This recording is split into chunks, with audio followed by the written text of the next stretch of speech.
कर्मचारी भविष्य निर्वाह निधी संघटनेनं आपल्या कोट्यवधी सदस्यांसाठी नियमांमध्ये मोठा बदल केला आहे.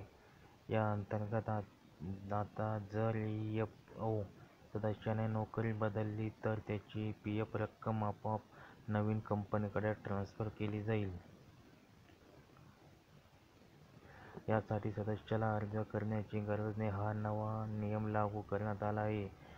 नवीन सुविधा सुरू केल्यानंतर कर्मचाऱ्यांना जुन्या कंपनीकडून नवीन कंपनीकडे PFची रक्कम ट्रान्स्फर करण्यासाठी फॉर्म 31 भरावा लागणार नाही. यापूर्वी नोकऱ्या बदलताना PF खातेधारकांना युनिव्हर्सल अकाउंट नंबर असूनही अर्ज संबंधित औपचारिकता पूर्ण कराव्या लागत होत्या.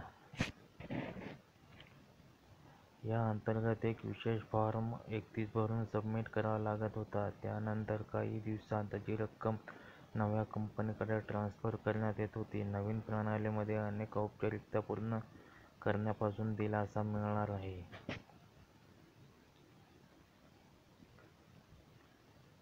जेव्हा त्रुटी राहणार नाहीत.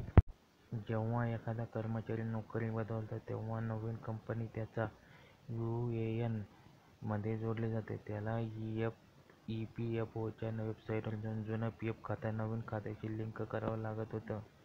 या EFO सदस्यांना या प्रक्रियेत अनेकदा अडचणींचा सामना करावा लागतो. अनेकदा काहीतरी गडबड होण्याची शक्यता असते. याशिवाय जुन्या नव्या कर्मचाऱ्यांना त्याची औपचारिकता पूर्ण करावी लागते. युनिव्हर्सल अकाउंट नंबर PF खातेधारकांसाठी सेंट्रलाइज्ड प्लॅटफॉर्म म्हणून काम करते. हे सदस्याला एकाच वेळी अनेक PF खाती लिंक करण्याची परवानगी देते. याशिवाय UAN इतर सेवाही पुरवते. या अंतर्गत EFO सदस्य त्याच्या मदतीने त्याचे UAN कार्ड